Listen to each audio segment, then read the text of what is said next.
بسم اللہ الرحمن الرحیم۔ السلام علیکم ورحمۃ اللہ تعالیٰ وبرکاتہ۔ امید کرتا ہوں آپ لوگ خیریت سے ہوں گے انشاءاللہ تعالیٰ۔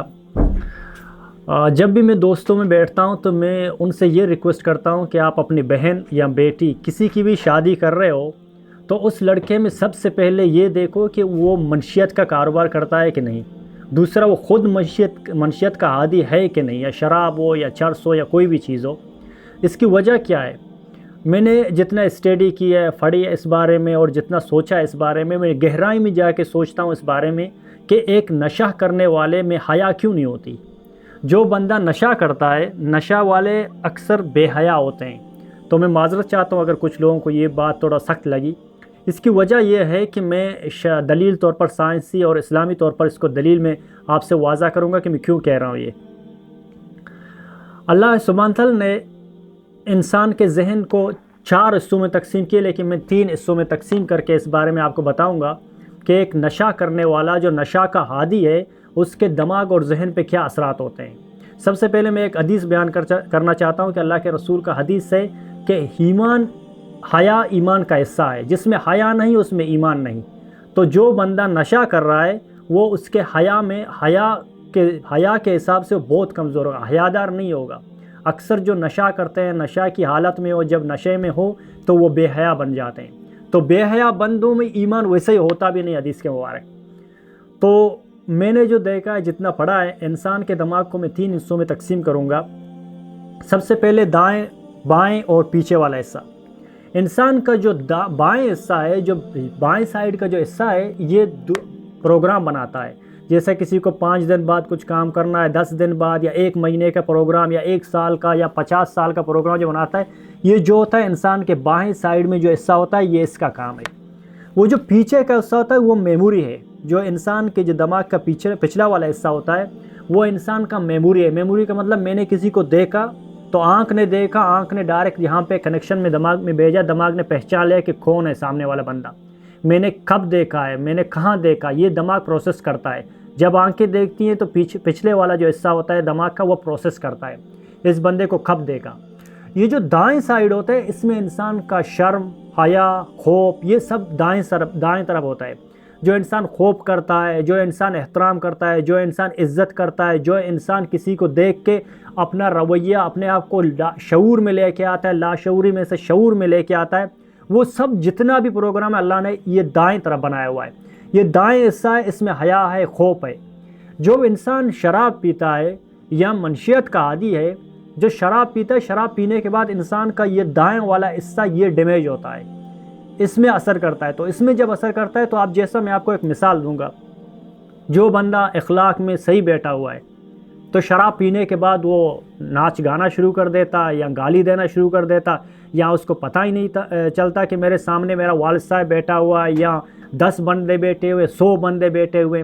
آپ لوگوں نے دیکھا ہے جو کیا کہتے ہیں، جو بڑے بڑے محفلوں پہ گانے گاتے ہیں جو ہمارے سوسائٹی میں، تو وہ گانے سے پہلے کیا کرتے ہیں، شراب پیتے ہیں۔ یا کسی شادی میں کوئی ڈانس کرنے جاتا ہے تو ڈانس کرنے کے سب سے پہلے شراب پیتا ہے۔ شراب کیا کرتا ہے؟ شراب انسان کے خوف اور شرم اور حیا کو ختم کر دیتا ہے۔ اس کو یہ پتہ نہیں چلتا سامنے والا بیٹا بندہ کون ہے، میں کس کے سامنے ناچ رہا ہوں، میں کس کے سامنے گالی دے رہا ہوں، میں کس سے مخاطب ہوں۔ وہ شرم اور حیا کو ختم کر دیتا ہے۔ جو انسان کا جب شرم اور حیا ختم ہو جاتا ہے تو انسان بے حیا بن جاتا ہے۔ تو نہ اس کو اپنی بیوی کا فکر ہوگا، نہ اس کو اپنے ماں باپ کا، نہ اس کو اپنی سوسائٹی کا۔ شراب بیچنے والا، شراب پینے والا، شراب کا کاروبار والا، جو بھی جتنے بندے ہیں منشیت والے، تو میں جب بھی کسی کا شادی ہونے سے پہلے جب مجھ سے کوئی رائے لیتا ہے تو میں یہی رائے دیتا ہوں کہ سامنے والا بندہ غریب ہو، اس کے گھر میں کھانے کے لیے کچھ نہیں ہو، کوئی اعتراض نہیں، دیندار بندہ ہو، اللہ کو مانے، اللہ کے رسول کو مانے، صحیح عبادت والا بندہ ہو، کوئی بات نہیں ہو، غریب ہے، اللہ سبحانہ تعالیٰ رزق دینے والا ہے، لیکن منشیت کا عادی نہ ہو۔ منشیت کے عادے والے انسان کبھی نہیں سدھریں گے۔ میں نے بہت سے لوگوں کا کہ اگر آپ کہیں پہ شادی کر رہے ہو تو وہ جو دلہا ہے اگر اس کو کوئی بیماری ہے، جیسا دل کا مسئلہ ہے، ڈائبٹیز ہے، یا کہ کوئی اور مسئلہ ہے، تو وہ جو لڑکی والے ہوتے ہیں پہلے بولتے ہیں کہ آپ اپنے بیٹے کا علاج کرو شادی سے پہلے، جو ان کے دل کا مسئلہ ہے یا ڈائبٹیز کا مسئلہ ہے یا بی پی کا مسئلہ ہے، علاج کے بعد شادی کریں گے۔ تو میں کہتا ہوں سب سے بڑا بیمار منشیات والے ہیں، یہ جو ڈرگز استعمال کرتے ہیں سب سے بڑے مریض یہی ہیں۔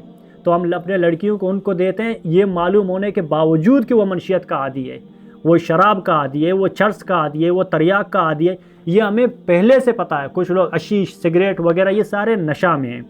نشہ کیا ہوتا ہے؟ انسان کو بے حیا بنا دیتا ہے۔ آپ اب اگر آپ کسی شرابی یا چرسی کو دیکھو، جب اس کا شراب کا نشہ ہے، اس میں شراب کا نشہ اس پر حاوی ہو جاتا ہے، یا چرس کا نشہ اس پر حاوی ہو جاتا ہے، وہ گالیاں دینا شروع کر دیتا ہے۔ وہ گالیاں دیتا ہے سامنے والے کو، اس کا بیوی ہو، اس کا ماں ہو، اس کا خاوند ہو۔ اور دوسرا، اگر وہ نشہ کا عادی ہے، وہ چوری کرنے سے بھی نہیں رکتا۔ اگر اس کو نشہ کا طلب بڑھ گیا تو وہ چوری بھی کر سکتا ہے، کبھی سونا چوری لے کے جا، کبھی کوئی اور چیز گھر سے لے کے جا کے بیچ دیتا ہے، تاکہ وہ اپنا جو خواہش ہے، اپنا جو نشے کا جو خواہش ہے، نشے کا عادی ہے، وہ پورا کرے۔ تو نشے کے عادی میں اس لیے ایمان نہیں ہوتا۔ میرے پاس کچھ 1-2 کیس آئے تھے، تو وہ منشیت کا ڈرگز استعمال کرتا تھا، جو شراب وغیرہ یہ وہ۔ تو میں نے اس سے یہی کہا کہ اگر آپ لڑکی کو سنبھال نہیں سکتے تو مہربانی کر کے اس کے چھوڑ دو۔ بولا نہیں، میں سنبھالوں گا بھی نہیں، چھوڑوں گا بھی نہیں، مطلب طلاق بھی نہیں دوں گا اور چھوڑوں گا بھی نہیں۔ میں نے کہا آپ اللہ کے رسول اور صحابہ میں سے تو یہ ثابت نہیں ہے، کوئی مسئلہ نہیں، اگر آپ نہیں چلا سکتے، اس کا ذمہ داری نہیں اٹھا سکتے تو چھوڑ دو۔ بولا نہیں، سب سے پہلے میں بلوچ ہوں، بعد میں مسلمان ہوں۔ یعنی نشہ انسان کو اتنا بگاڑ دیتا ہے، وہ اپنا اسلام مسلم بھول گیا کہ میں مسلمان ہوں، میں اسلام ہوں، میرے پاس اللہ کے حدود، اللہ کے رسول کے حدود ہیں۔ اس نے یہ کہا میں بلوچ ہوں، بعد میں مسلمان ہوں۔ یعنی میری بلوچیت جو میرا وہ ہے، وہ سب سے آگے ہے، سب سے اوپر ہے۔ اس کی وجہ یہ تھا کہ وہ منشیت کا عادی تھا۔ جب وہ نشہ میں ہوتا ہے تو اس کو پتہ نہیں چلتا میں کیا کہہ رہا ہوں۔ اور یہ چھوٹا سا پیغام تھا اپنے بھائی بہنوں کے لیے، اور جن ماں باپوں کو اپنی بیٹیاں کہیں پہ دینا ہے تو سب سے پہلے یہ دیکھ لے کہ نشہ کا عادی نہیں ہو۔ جزاک اللہ خیر، اللہ آپ کو خوش رکھے۔